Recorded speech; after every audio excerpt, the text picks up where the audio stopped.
नमस्कार मंडळी, स्वागत आहे आपल्या व्लॉगमध्ये। आज मी तुम्हाला एक अद्भुत ठिकाणी जिथे श्रीकृष्णाच्या बाललीला रंगल्या होत्या अशा मथुरेमधील वृंदावनमध्ये घेऊन जाणार आहे। आम्ही हा आमचा प्रवास रेल्वेनेच केला होता। पुणे स्टेशन टू मथुरा असा हा आमचा प्रवास होता। आज मी तुम्हाला वृंदावनमधील काही खास ठिकाणी घेऊन जाणार आहे, त्यासाठी व्हिडिओ शेवटपर्यंत बघा। सर्वप्रथम आम्ही वृंदावनमध्ये प्रेम मंदिर याला भेट दिली। हे मंदिर खूप सुंदर आहे, याची वर्णन आपण शब्दात करू शकत नाही। या मंदिराची शिल्पकला आणि स्थापत्यकला अत्यंत सुरेख आहे। या मंदिराचा मुख्य उद्देश म्हणजे भगवान श्रीकृष्ण आणि राधाराणी यांच्या आणि भव्यतेचा अनुभव भक्तांना देणे।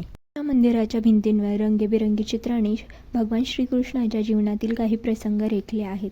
त्यानंतर आम्ही थोडेसे व्हिडिओ काढले आणि थोडेसे फोटो काढले। मंदिराच्या भोवती सुंदर अशी बाग आहे। इथलं वातावरण खूप प्रसन्न आणि शांतदायी होतं।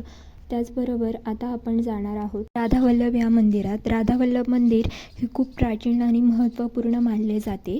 आम्ही मंदिरात जाण्यासाठी रिक्षा घेतली होती। या रिक्षेमध्ये खूप छान अशी थंड हवा येत होती।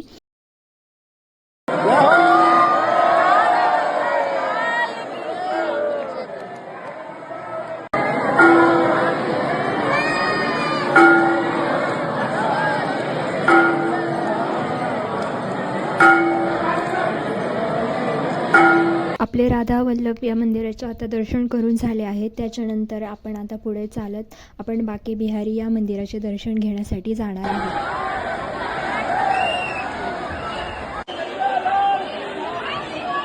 बाके बिहारी या मंदिराचं दर्शन झाल्यावर आम्ही थोड्या वेळ रूमवर जाऊन थोडासा आराम केला व त्यानंतर संध्याकाळी आम्ही इस्कॉन टेम्पलमध्ये आलो। इस्कॉन टेम्पलला कृष्ण बलराम असेही म्हणून ओळखले जाते।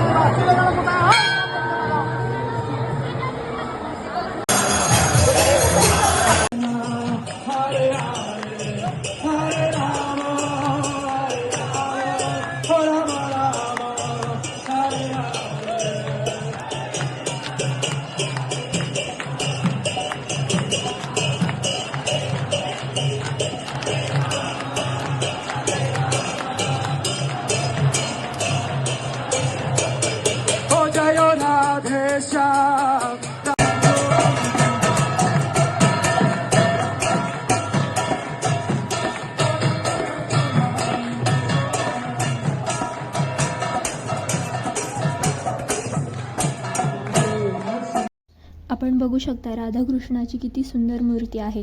इथल्या मंदिरात आल्यानंतर मनाला खूप शांती आणि प्रसन्नता मिळाली।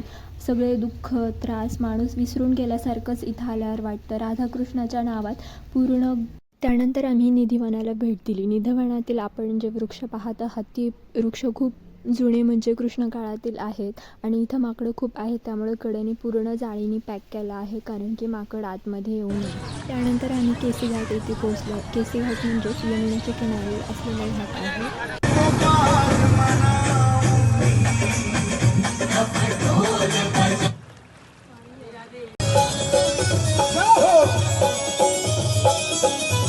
हे स्थळ म्हणजे साक्षात भगवान श्रीकृष्ण आणि राधाराणी यांच्या लीलेचे साक्षीदारच आहे।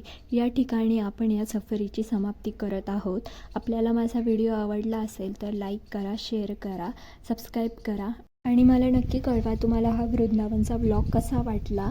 पुन्हा भेटूया अशाच नवीन व्लॉगमध्ये। तोपर्यंत स्वस्थ राहा आणि मजेत राहा। राधे राधे।